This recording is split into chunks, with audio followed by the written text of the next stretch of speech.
Are you ready to go around the world? Sit back, relax, and buckle your seatbelt as we take off for an adventure. It's jet-lag free but filled full of fun and travel insights. The only thing you'll need to pack is a sense of humor. Time for the award-winning travel show, Around the World. Well, welcome Globetrotters and armchair travelers to another edition of Around the World. I'm Arthur von Wiesenberger, and my co-pilot this week, she is the goddess of great health and beauty, Niki Connor, who is Holistic Chef Niki, on board to tell us all about food and travel. And thank you for having me. All kinds of great stuff. So you're going to want to watch and hear all about what Niki has to say. We're also going to have Tandy Leblang. She's just gotten back from northern Michigan, from an island out there where I guess they don't have cars, they don't have chain hotels, but they do have chocolate fudge. Oh boy. Sounds worth the trip. I think she got me right there, but she's also going to tell us a little bit about New York City and stuff that's happening in the Big Apple. I think she took a big bite out of the Big Apple, as far as I can tell. She also runs a wonderful website called biteofthebest.com. And then we're going to go to the Monterey Car Week. It's up in Northern California, just completed. That's part of the famous Concours d'Elegance of Pebble Beach. I think it was the 69th year of that concourse. Yes. Which is amazing to do. What we're going to do in this first episode is we're going to go a little bit and see behind the scenes. We're going to look at what they did with the I think it was called Tour d'Elegance, where they traveled in cars, went down to where you were. Weren't you down in Big Sur or somewhere down there? Yes, yes. And did you see the cars come down? I saw the McLaren rally, which not bad. I wanted to hop in. Yeah, I know. Those are some of the most exciting sports cars out there, aren't they? Right. And then we're going to also go to the Gooding & Company's auction. They had one of the great auctions this year and made some records as far as what they got for their cars, and beautiful cars. Beautiful cars. Yeah, so we've got that and much, much more in this edition of Around the World. But right now, we're going to take a break and we'll be right back after these words.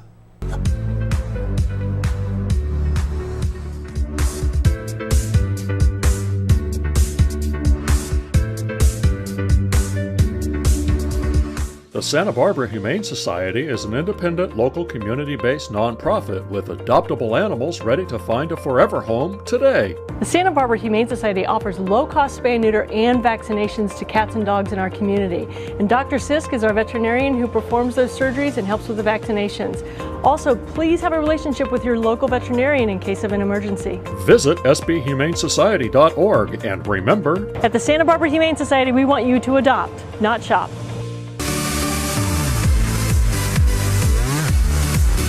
Welcome back to Around the World. I'm Arthur von Wiesenberger with the beautiful Niki Connor on board as we go across the globe. And we've got a great guest joining us, one of our favorite correspondents, Tandy Leblang. She is the founder of biteofthebest.com, a wonderful website that has incredible reviews about restaurants, also equipment that you probably would like to use in the kitchen when you go shopping for some good new gear. Yes, and she is somewhere at a train station on the East Coast. Hello, Bonnie. Hi, Arthur and Niki. How are you? Hi. Well, we're first wondering, what train station are you at? I am in Stamford, Connecticut, on my way back from a trip to Rhode Island. Nice. And is it a nice day in Stamford? It is hot and sunny. Mm-hmm. That's what you Those expect. East Coast summers. Yes, indeed. Well, it sounded like you found a place to escape to, which was an island in northern Michigan. Absolutely. I was lucky enough to have a roommate from college who invited me to their home on Torch Lake in Michigan. And we took a day trip to Mackinac Island. And I wasn't very familiar with it before. It's an island, as you said, in the middle of Huron Lake, between the upper and lower peninsula of Michigan. And there are no cars on the island. There are only horse-pulled, you can use your feet, obviously, but there are horse-pulled trolleys. Oh. And I think someone said there were over 600 horses, or 500 or 600 horses on the island. But what I knew the island for, or had seen, is this Grand Hotel. The Grand Hotel, I don't know if you remember the 1980 film Somewhere in Time. Oh, I love that film. Beautiful film. Yeah. And, you know, when you get to the Grand Hotel, it's very memorable because you're like, why do I feel like I've been here? It's gorgeous, majestic place with the longest front porch in the world. Oh. You sit there rocking on a rocking chair. I think it's 660 feet, and you actually can see that porch as you approach the hotel on the ferry from the Upper Peninsula. Mm-hmm. But what was really special is they have high tea. High tea with it's in their lobby with a harpist playing. There wasn't a song she played that didn't give me the chills. It was so beautiful. So you sip champagne and you nibble sandwiches, you know, like a bread with smoked salmon and scones and of course sweets and while you're sipping the champagne and listening to the harpist, it doesn't get better than that. It sounds gorgeous, and you probably feel like you've gone somewhere in time. It looks like an old way of being. Absolutely. You know, absolutely. I also heard that Mackinac Island doesn't have any chain hotels. It's like a very personalized island that's really a great traveler's destination.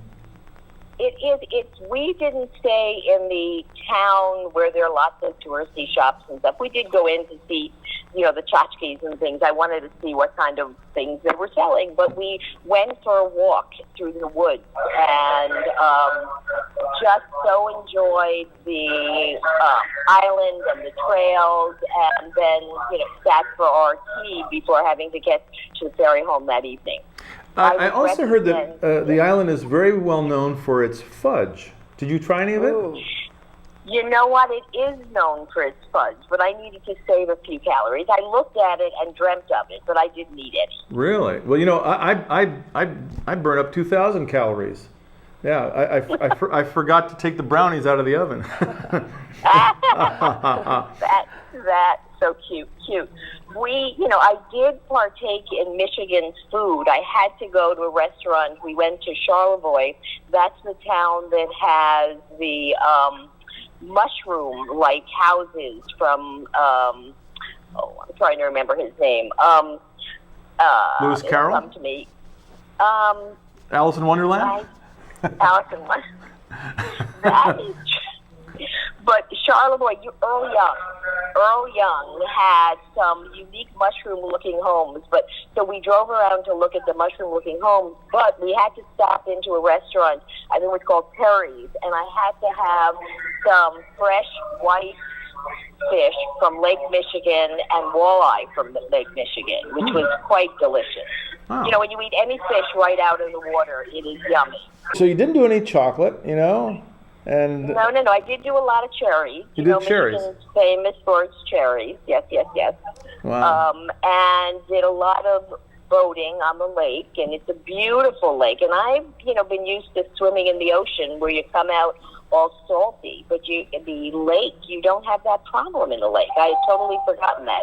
Those cherries look amazing. I mean, we're looking at pictures of them right now, and they are the biggest cherries. They look like small apples, practically. Oh, they were so juicy and delicious. They were wonderful. I like fresh fruit. I can eat lots of. Yeah, well, you and Niki are on the same boat here. Me, I have a balanced diet. It's chocolate in each hand, you know? There was another fascinating place. Went to lots of fascinating places there, but there was another thing called the Sleeping Bear Dunes that I found just the other day in Fodor's Best Sand Dunes in the World or something. They're called Sleeping Bear Dunes. They're 35 miles of with views of dunes. When I was a teenager, I would have gone down the dunes because you have to climb back up.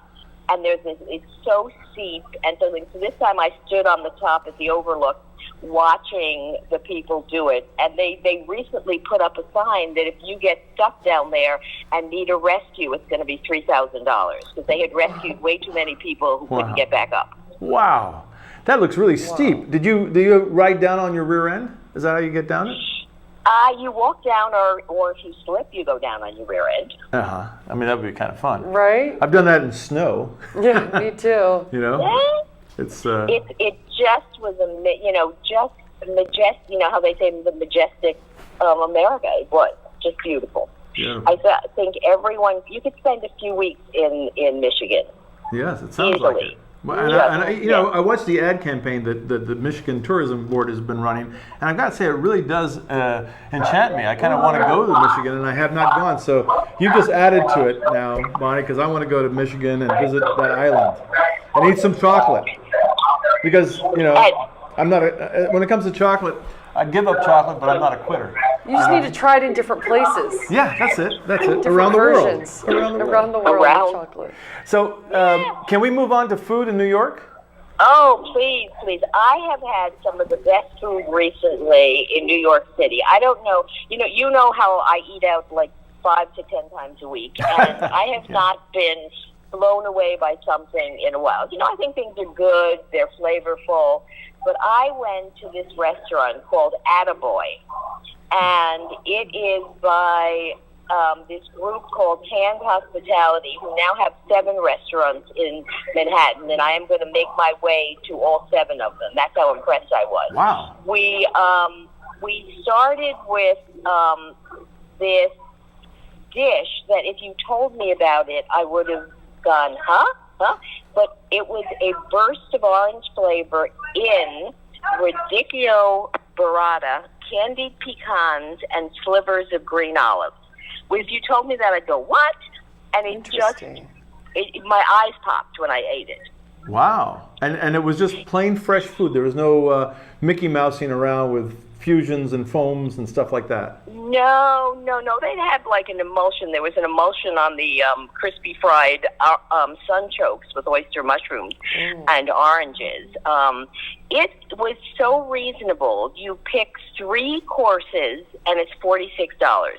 And that price in Manhattan is certainly almost a cheap eat, Yeah, these days for sure. Wow. It's a lovely little place. They had unusual octopus that came with mango. They had, I'm trying to remember, shaved snap peas over noodles with mustard flowers. It was really good. And when you think Korean, most people think bibimbap and kimchi. Yeah, you're right. But this, next time you are in the city, I highly recommend that. Attaboy. That's good to know. Attaboy. I'll definitely add that to my list. Anything else that that blew you away? Yes, absolutely.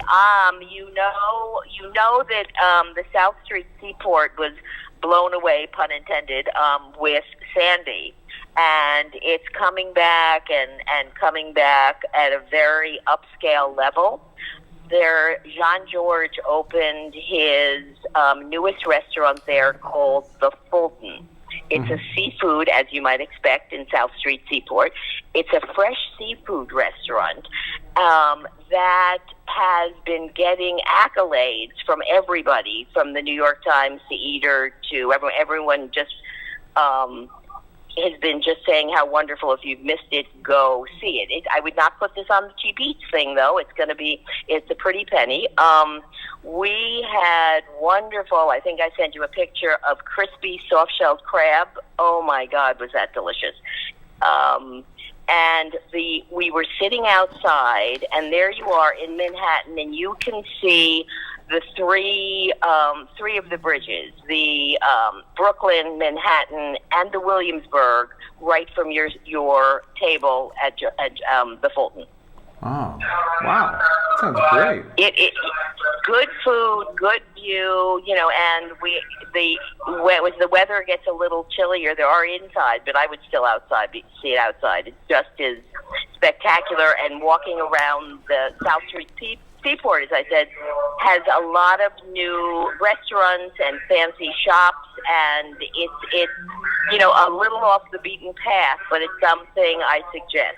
Like last time we were talking, I suggested going to the other side of Manhattan to Hudson Yards, but this is on the water and really spectacular. Another one I wanted to share with you. It's called Nur, N-U-R. Right. And I don't know. There's a Nur. The restaurateur of Nur has. I'm not sure I'm pronouncing it right, but it is in Israeli. Think Mediterranean. It is from the owner of Bread's Bakery, and Bread's Bakery, which is around the corner from where I live, it's on 16th Street, has New York's best chocolate babka.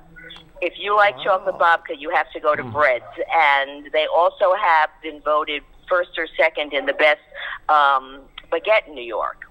So this guy knows what he's doing, and he has this bread at Nur, which is called a Israeli sesame bagel. And it was almost bigger than the plate. It was. I would say it's like 10 inches, all covered with sesame and chewy. And they serve it with a lima bean paste seasoned with cumin and some peppers, and kind of think of it like a flavorful hummus. Wow. I can almost just have that and nothing else. And then this other dish is so good. They have an artistically plated roasted eggplant. They call it carpaccio because it looks like strips. It's like strips of the eggplant that are fire roasted, and has some tahini on it and some pistachios and feta. But it's sent out in a pizza plate, and it's done in concentric circles. So it's one layer flat, and it's about maybe a 10-inch pan, but it looks like you're eating a pizza, but it's this wonderful, wonderful fire roasted eggplant. You got me drooling now. Yeah, that's right up my alley too. Wow. All right, two more. One I want to share with you is something you don't hear in New York. They have happy hours, but this is a happy hour at the Colonial. It's a restaurant midtown, and they serve the cocktails and wine from $8 in Manhattan. That's almost unheard of. Wow. And it's five to eight. And what I like about it, it's around the corner from some of the theaters, 59 East 59. So you could go there for a cocktail and go to theater, and then go, someplace else for a meal. And it's a nice setting. It's some of the happy hours I've been to are kind of super noisy and filled with young people, and not that I have anything against young people, just that it's noisy, and this is more sedate and upscale. Good. So I'm glad you don't have anything against us young people. No. I love, but there's a different vibe when there's 50 young people at a happy hour. Yeah, I bet there is. Usually the music's a little louder too, right? Yes. The music, you can't hear yourself. Okay, my last suggestion for today is a Brazilian steakhouse on West 53rd. Where, have you ever had a churrascaria where you have a little tag on your table, and you have it, one side's red, one side's green, and the waiters come around with the roast meat. From roast lamb to roast pork to roast chicken to spare ribs to whatever, and they walk up to your table. If you have your card facing green, they come to your table and cut slices off as much as you want, and they keep serving you until you turn it up and go, Uncle, I'm done. I'm full. So come hungry. Wow. Yes. Oh my God. But the fabulous part about this is they have something called the market table that's also included, that are, and I've sent you a whole bunch of pictures of all the salads, and not only salads, they have soups, and they have the makings of feijoada, which is the Brazilian national dish, and it's salads and smoked salmon and breads, and you can go in for lunch for just that market table, which is so many salads, you'd be stuffed. $18 at lunch in New York City, right near the theater district. Wow. What's the name? What's the name of the churrascaria again? Spago de Chao. Chao. Spago de Chao. Is it spelled like Spago, like L.A. Spago? No, F-O-G-O. Oh, Fago. Got it. Then Fago, D-E, then C-H-A-O. Wow. That's a great recommendation, and I love Brazilian food, and I love the churrascaria. So when I get to West 53rd, I'm heading over there, and I'll mention your name. Maybe I'll get a free salad. I think you'll thoroughly enjoy it. Well, I'm on my way right now to a friend's house for dinner, which is why I'm in Stanford. Yeah. Bonnie, thank you so much for joining us today. It's just great to hear you. I hope you have a great dinner, and you've definitely whet our appetites for New York and northern Michigan. So you sound like quite the dining companion. Yes, indeed, she is. I'm in New York, so whenever you come, just let me know. You got it. We'll be there. Sounds good. Thank you, Okay. Bonnie. All righty. All right. Bye-bye. Take care. Bye now. Well, wow. I think I'm going to take a break, huh? I'm going to just wipe my mouth clean because it was so tasty. I thought I was full, and then I heard really. these descriptions, She's got some and good wow. stuff. Bonnie always says, Bite of the Best is the website to check out. We're going to take a quick break. When we come back, Niki's going to take us over to Europe. I can't wait. Stay tuned. We'll be right back.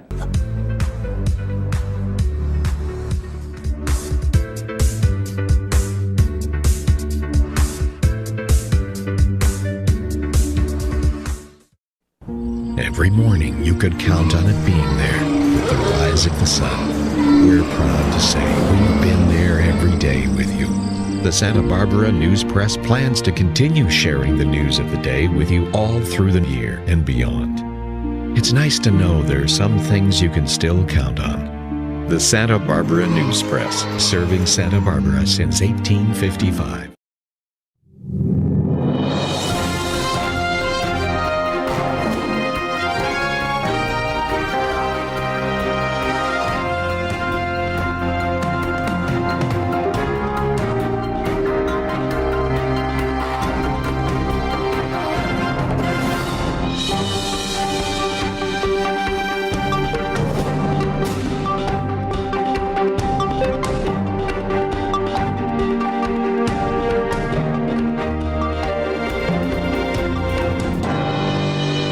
Canine of mine, friend for all time.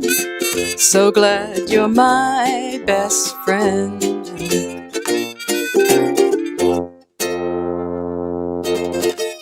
The Unity Shop, celebrating 100 years of guiding low-income families to self-sufficiency. In times of disaster, no one responds to families in need like the Unity Shop. Immediate assistance with food and clothing, and long-term assistance providing anything disaster victims need to get back on their feet, all with compassion, with dignity, for as long as you need us. To find out more, log on to unityshop.org. And welcome back to Around the World. We're still wiping our lips after that amazing, delicious Bonnie Tandy Leblang's description of eating around New York City. I thought I was full until I heard her descriptions, and I'm hungry again. Yeah, she's really great. And anyway, you got to check out the website. But someone just got back from an amazing European odyssey. I was following the photos on Facebook, and I got to tell you, I was a little bit envious and really enchanted by the places you went. Thank you. So you want to just tell me, how did this all start? How did you get to Yes, Europe? so my aunt and uncle decided to do a family reunion trip, but they decided to do it by way of a cruise. Celebrity Cruises has a new ship called the Edge, and it's only about a year old, and we were one of the first tours. Oh, and great. It was by far the most beautiful ship I've ever been on. And the amenities on the ship were fantastic, but also the excursion options in each town. So we went to Rome, Naples, Florence, Palma de Mallorca, and Barcelona. Oh, and Cannes, and Monaco, and Barcelona. It was... Wow. You could have hit all the hot spots. We really did. And I got to see some incredible places, and I fell in love with new places I'm dying to return to. Well, for me, when I'm on a ship, and I like cruising, there are good ships and not such great ships. Celebrity's got a great reputation. It's a pretty high-end luxury kind of. It was all luxury, and it wasn't crowded. And so how was the food? Excellent. It was all Mediterranean restaurants on board, so it was great, and they all were accommodating to my dietary restrictions. Since I'm vegan, and everyone was saying, you can't eat vegan in Europe, and I showed them how. Wow. But now wait, in France, you passed on the snails? I did, but my dad ate them. Yeah. Because I mean, the French love snails because they hate fast food, right? Exactly. So they can't believe what we've done to French fries. Fast food. So okay. Well, we're going to find out about the food in a little later on. But right. So you're on this ship and you're going to, and there's a couple thousand people on board, right? Yes. But so it's a nice size ship. There are so many options for excursions in each town that it's not a large group, so you can really get an in-depth experience. I mean, we had wonderful guides who were art historians and were very knowledgeable locals in the area. So going places like hiking Mount Vesuvius, visiting Pompeii, touring Florence, seeing the David, going to the Drac Caves in Mallorca. I mean, it was just phenomenal. And I highly recommend this cruise for sure. It's a great idea also to do with the family because it keeps everybody together. It is. At the end of the day, you're all back on board. It's also a good way to have a large group and have everyone occupied during the day. So you can all meet for family dinner, but you've all been, doing your own thing during the day. It's a good thing to know about. So, but you're happy with Very, very much so. But by the way, is it a very expensive cruise? I mean, if you were going to put it in the realm of things, do you know what it ran a day? Any idea? Not cheap. Not cheap. Okay. Yep. Well, we'll leave it at that. You can look it up on the web. You really get what you pay for? Experience. Oh, completely. I mean, they even have Peloton bike classes. They have a crystal meditation room on the ship. One of the nicest spas I've ever seen in my life, which happened to be on the cruise ship. And I've been to some of the top spas in the world. And, the food was amazing. The service was incredible. Highly recommended. What kind of crew? Are they Eastern Europeans or Latin Americans, or did you remember what nationality? It was actually a lot of Asian. Asians. Well, that's always terrific. Yeah, a lot of people traveling, and I was actually, since I'm a chef, I was considering working in that environment in the past, and it's you don't have a lot of course, time off. But these people are, they're supporting their families and they're really proud of what they do. And they also had Cirque du Soleil performers on the ship. No kidding. Which was so at night you'd have a show of Cirque du Soleil? They had a theater, they had a club, they had shows in the restaurants as well as in the theater, and they had different bands coming in and out. So it was very entertaining. That does sound good. I was retiring early at night because I was really tired from walking all day in these places, but it was really great. Wow. Sure. So, but I imagine they also probably have nightclubs and bars and all that stuff. Yes, too, I did not really participate in that. I felt like the old lady on board because she's got angel wings on her back. She's such a good girl. If you walk Florence all day long, it makes you just a little tired. Yeah, it does, I'm sure. Now, you got to Florence when it was at its absolute busiest season, right? I mean, yes. Was it July you were there? July. Yeah, so July is the top tourist season, right? How was it?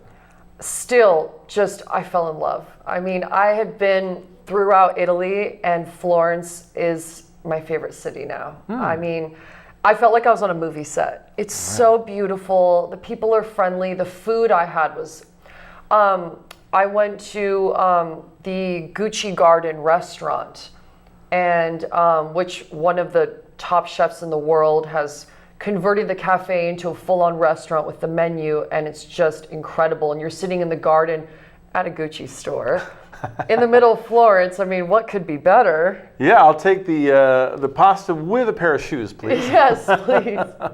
Wow. It was wonderful. That is great. For sure. And out in the garden, it's always nice to be outside, isn't it? And I just love seeing medium. I mean, in Italy, medium for lunch is probably about $50, something like that. No, maybe 100. A little more. Okay, sorry. I haven't been but there it was lately. great, and I've always loved exploring museums around the world since I was an infant. I've been taken around the world, and of course, when you're a child, it's a different experience than when you experience that as an adult. And showing appreciation for you're surrounded by some of the most historical statues, and you're at Michelangelo's tomb, and it's amazing for sure. That sounds great. Highly recommended. Okay. So if you don't get a chance to go on a cruise, I highly recommend visiting Florence.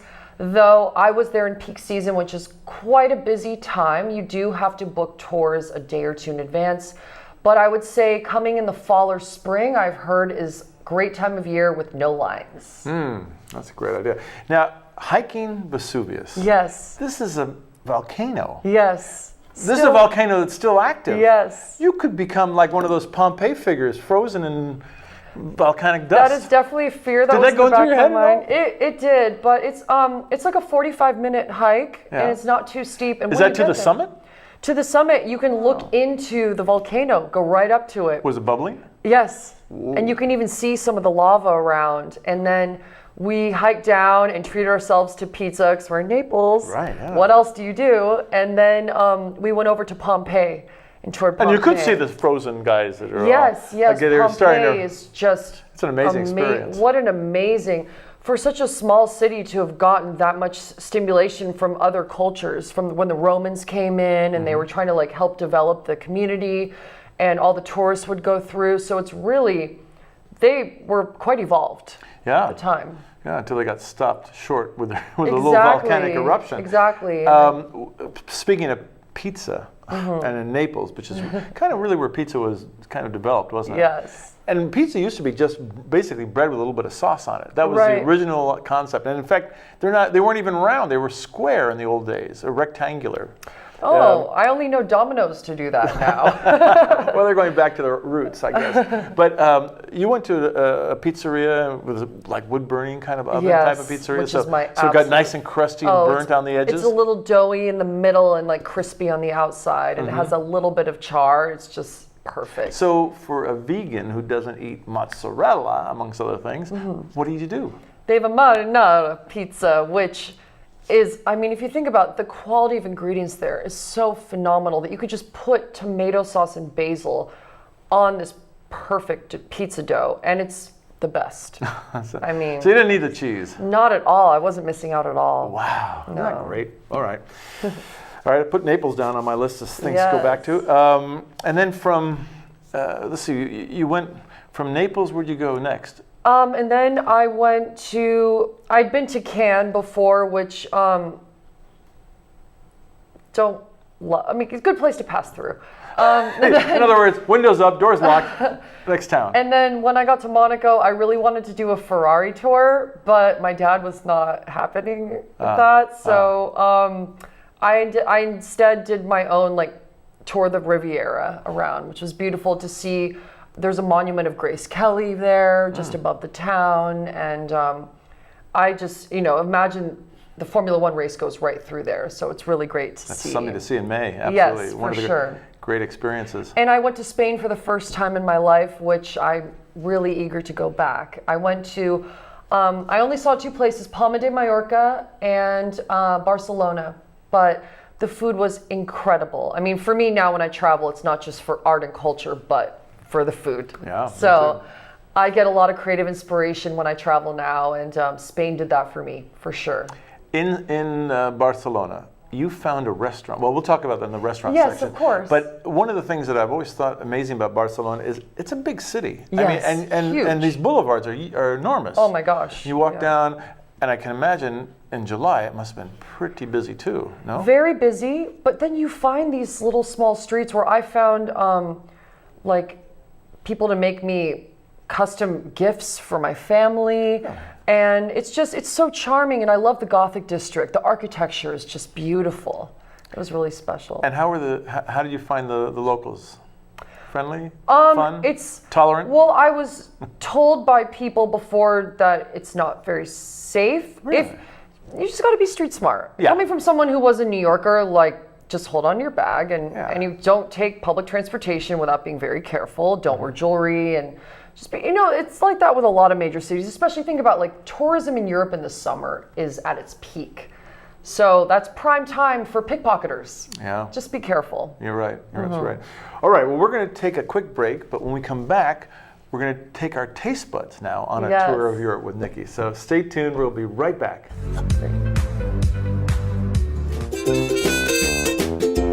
Canine of mine, friend for all time.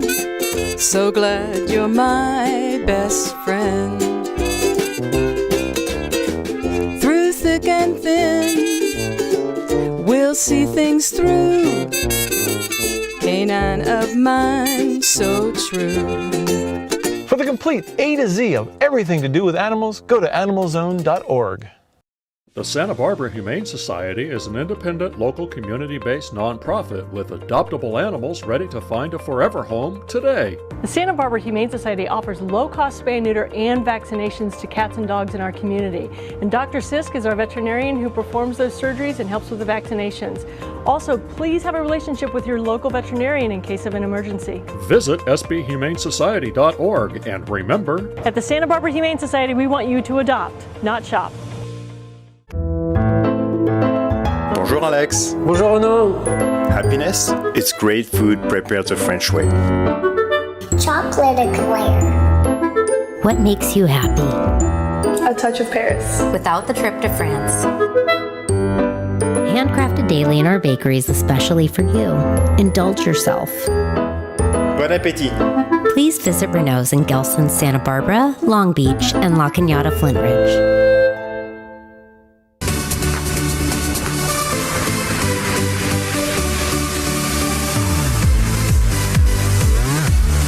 And we're back here on Around the World, and boy, I just feel like I've been in Europe, running around with a few people. It's like crowded Europe in July, but still you came out sounding like you had a great time, and that's always a good sign. In fact, actually, probably the boat is the best way to go around during the crowded season. And then when you find a city you really like, you can plan a future trip around that. That's so true. It's a good way to get a taste of each place and visit multiple places at once. I've done this through the Baltic Sea as well in the past, and it was really nice. But when you find a city you fall in love with, you don't want to get back on the ship. So that's the hard part. That is a hard part, yeah.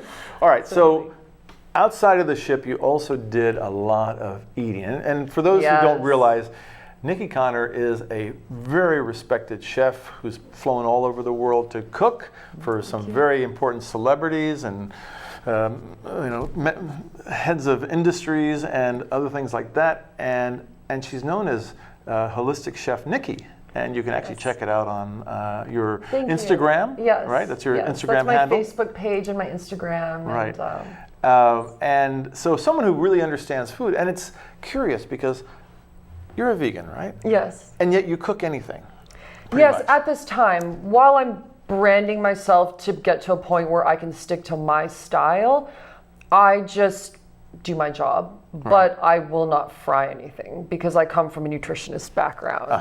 But I'm classically trained. So I learned all the French techniques before I converted them into the vegan way of doing it for myself and for clients. And I've actually converted clients into eating vegan by sneaking vegan dishes in there. So yeah, that's always a good idea. Well, it's like if you're in the movie business and you've made films and then you go to watch a movie, sometimes it's hard to immerse yourself in the film because you know all the techniques that are going on behind the scenes and how that film was made. If you're a chef, can you ever just sit and enjoy the meal, or do you just naturally analyze all the elements that have come together in the plate? I analyze everything. For example, last night I went to Giorgio Baldi in Pacific Palisades, which is one of my favorite Italian restaurants. And my friends looked at me and said, "Are you okay?" Because I was silently just like eating my food because I was thinking about how it was made and thinking, could I recreate this? Because I'm curious and I get inspired, especially when I find different flavor combinations. I think, wow, I want to remember this. Because music brings back memories, and so does food. That's a good point. So does smell, too. Because when you talk about a trip you've had, it's, oh, where did you go? What did you see? What did you eat? Yeah. And sometimes what do you eat is really the most And what did you drink? part. Well, yeah, that can be Especially true. when it comes to Europe, what did you drink? Yeah. Well, so taking our taste buds on a tour, where do we start? Well, I started in Italy, where I had pizza Naples, which is all I really cared about having in Italy, because for me, I thought, I want to show my audience that I can eat vegan through Europe with no issues whatsoever. And it was easy. Every restaurant I just substituted, take the dairy out, take the egg out, it was fine. So in Italy, I stuck to having pizzas and pastas, and then when I got to Spain, I went to in Palma de Mallorca, which is a wonderful, wonderful city. I highly recommend visiting. I found a tapas restaurant and they had eggplant carpaccio. And my cousin and I just devoured it. My cousin is not vegan by any means, but was blown away by this dish. And I love finding those little magical places because then when I got to Barcelona, you all need to dine at Tickets in Barcelona. It's Tickets. Yeah, okay. Tickets. I saw the picture of you standing in front of Tickets, and it looks like it's a, what does she a movie do? theater or Is she going something. to a movie, right? Yeah. Well, but Tickets, it's not a movie theater. No, Tickets is an experience. It's not just a restaurant. It's an experience. It's one of the top 20 restaurants in the world. And when you go in, you have to get a ticket because it's like attending a carnival. And your dinner is the show. And they basically sit you down, bring you the best of everything, but they say, what do and don't you eat? What do you like the most? Just tell us when to stop. Wait, now when you said, I'm a vegan, did they roll their eyes and go, no, uh-oh? They said, great. Really? So they were up to speed with what to do. They got to go really off menu and be creative with me, and they had fun with it. They loved it, and I was just as full as everyone else at the table. It was wonderful. I mean, they were so creative in what they do with, that's a place you go and you have dishes that, I mean, we were talking about how they extracted the juice from olives, turned it into a gel, and made it look like egg. So you would eat what looked like egg and it would be an olive that would burst in your mouth. Just incredible. And the flavor combinations, and I was inspired. They even did this one dish that was eggplant with like a Peking duck sauce.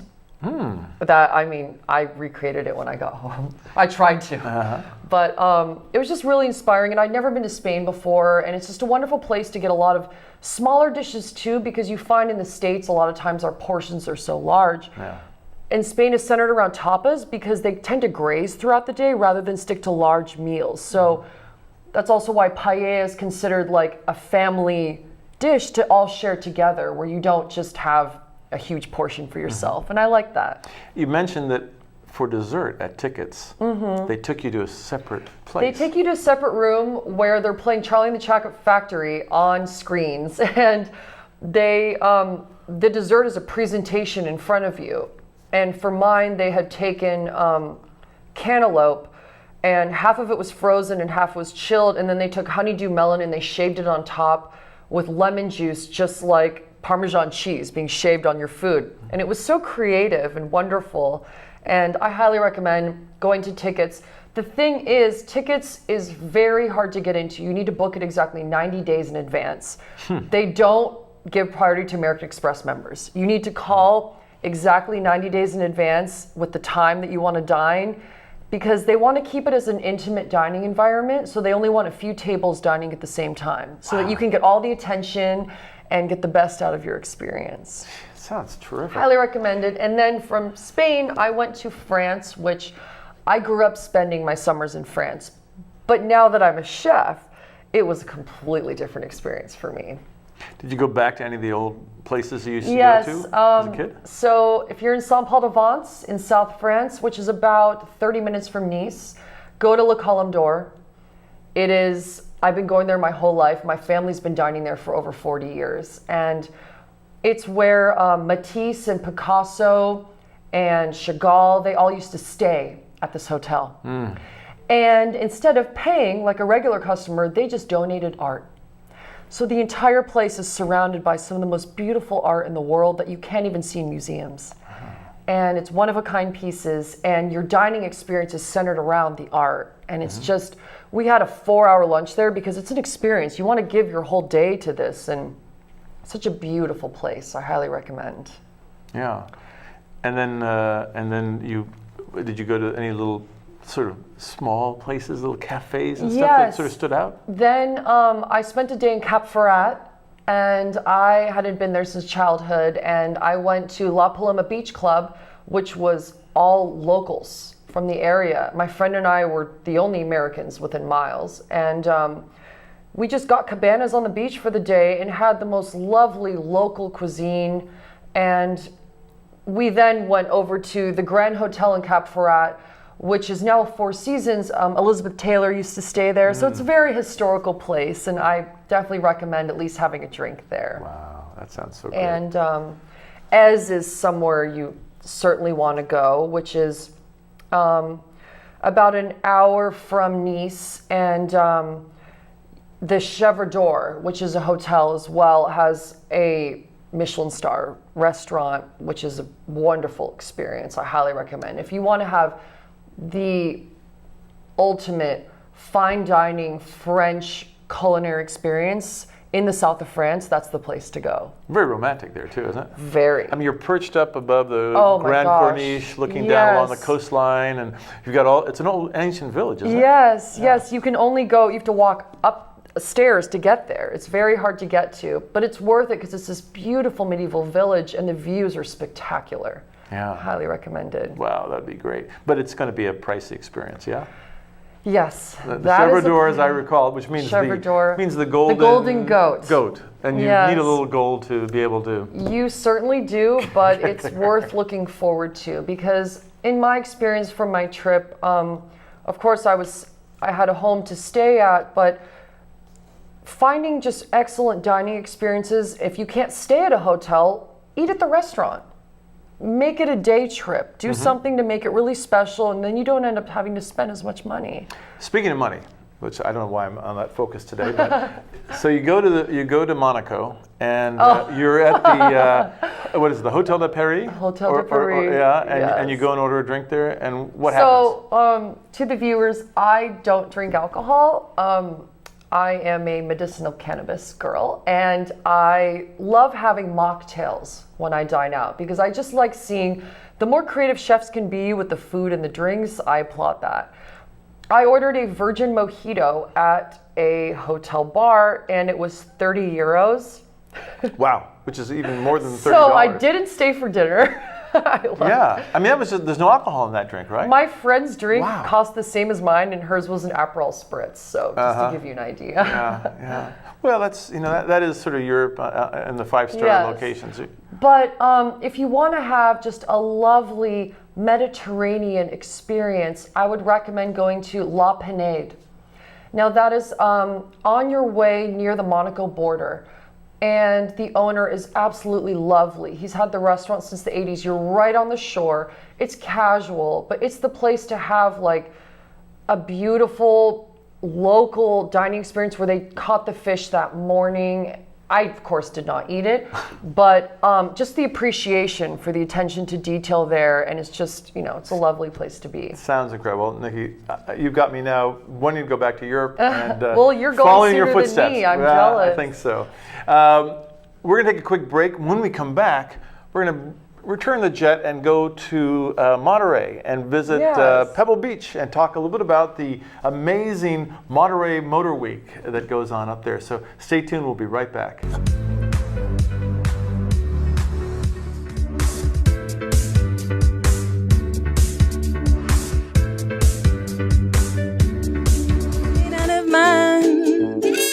Friend for all time. So glad you're my best friend.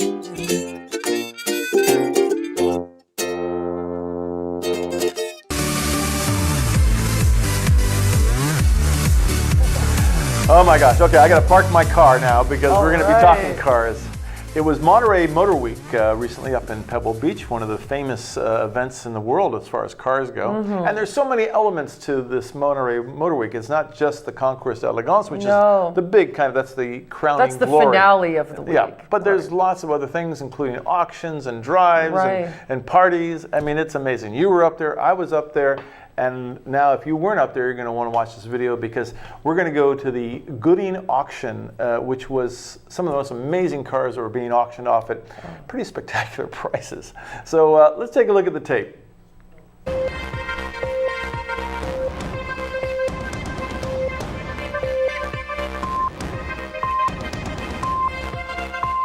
Monterey Motor Week is known for a number of things, especially the Pebble Beach Concours d'Elegance. But other events also make this week exceptional and a chance to see some amazing automobiles.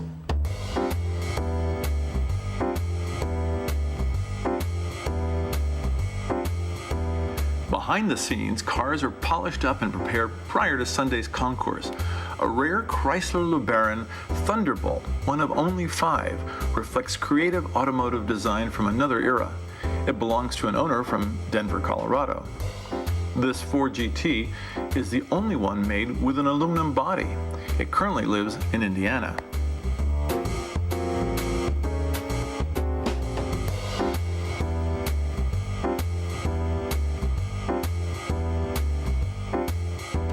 There was a rare 1913 beautiful blue Bugatti. It made the front page of the local pinecone paper during the Tour d'Elegance.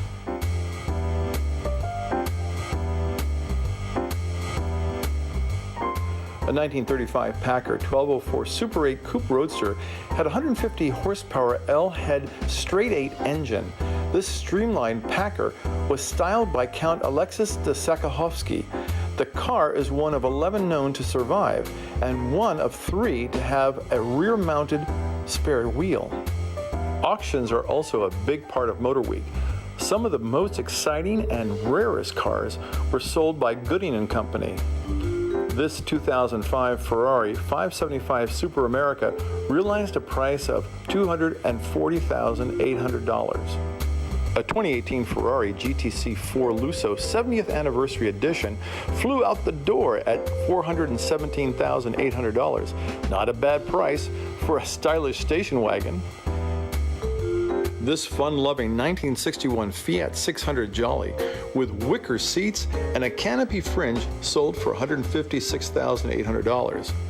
For those in need of speed, Niki Lauda's 1975 Ferrari 312T, the one he drove and ultimately won Formula One's Drivers' Championship, passed the finish line at the auction for $6 million. A couple of Highway Patrol officers were looking at the 2015 Aston Martin Vulcan, and when we asked if they could catch it, they said, "No way, I'd just turn off my lights and turn around and go home." This Aston Martin didn't sell at the $2 million estimate, so it turned around and it went home too. A 2007 Ferrari F430 Challenge race car sold for a bargain price of $72,800.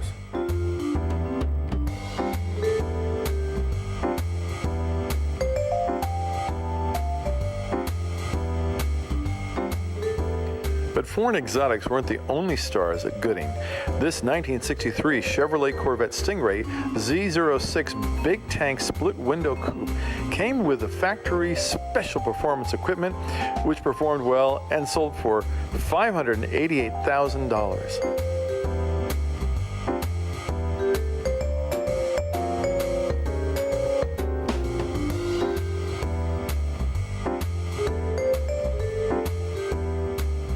But the 2011 Ferrari 599 GTO didn't reach its $600,000 estimate.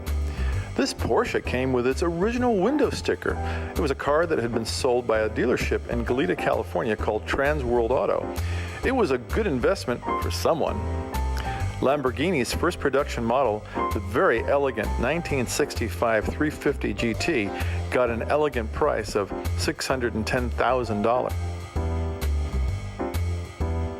But this 1997 Ferrari F50 didn't reach its reserve, an estimate of $2,800,000, nor did this racing 1989 Jaguar XJR 10 at $1,500,000.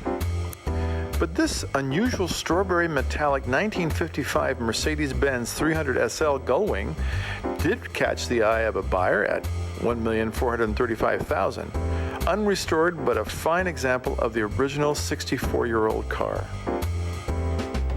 Other vintage and pre-war cars, some that are boat-tail roadsters, were stunning to look at, even if they were mechanically challenging. This 1986 Citroën 2 Chevaux Dolly sold for $28,000. Sacré bleu! This was a real deal for this French cultural icon. For a little fun, and little being the operative word, this 1959 BMW Isetta 300 sold for beyond its estimate at $41,440. For the buyer who wanted a Ferrari at a bargain price, this 1967 Ferrari 330 P2 sold for only $35,840. But it was a 5/8 scale Ferrari designed for children.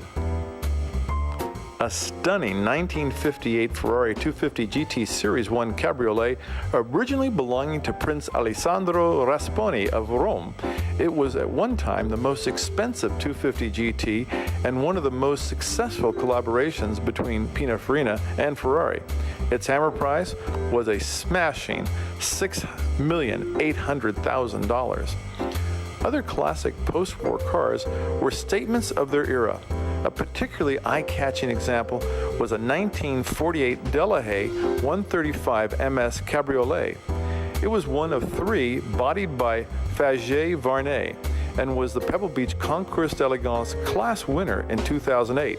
It sold for $550,000.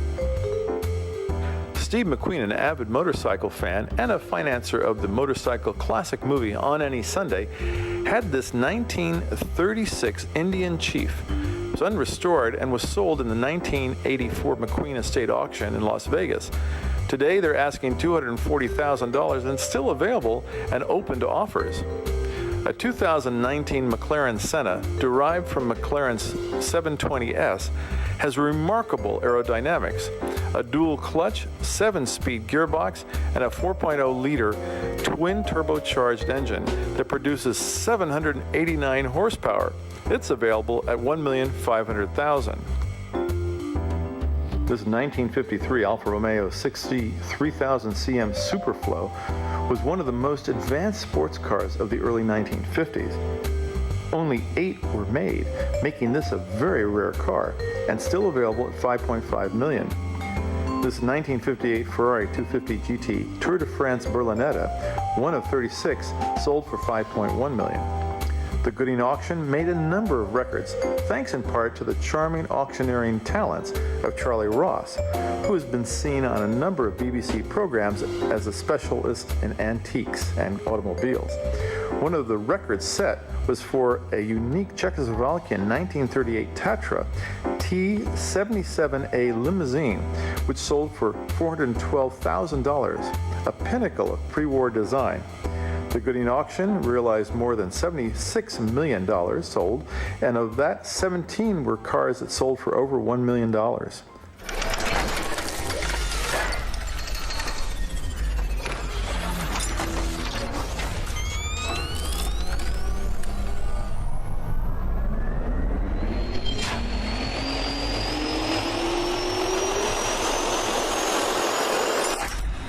Which was your favorite of those cars that you saw?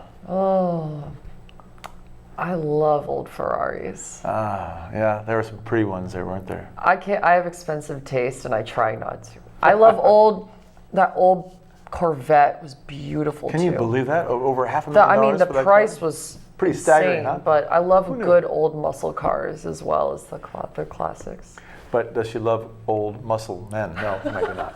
Okay. Well, Niki, as always, it's been such a pleasure having you. Thank you for having me. I love being here. It's great to have you, and all the things you told us about Europe. How great was that? And Bonnie, Tandy Leblang, who took us not only to northern Michigan, but boy, some great sounding restaurants in New York City. That sounded so good. I want to thank all of our team. My next visit. Yeah, and I'd like to thank our team here at TVSB rather. Michael Nicholson, our director, Ken Baxter, our editor, Eric Davis, who runs everything here at TVSB, and Heba Hamden, who is such a great help to all that we do. Thank you all, and thank you for watching. We'll see you next time on Around the World. Meantime, happy trails.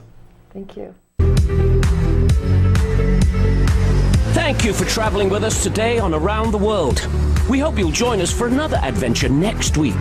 In the meantime, all of us at Around the World wish you happy trails.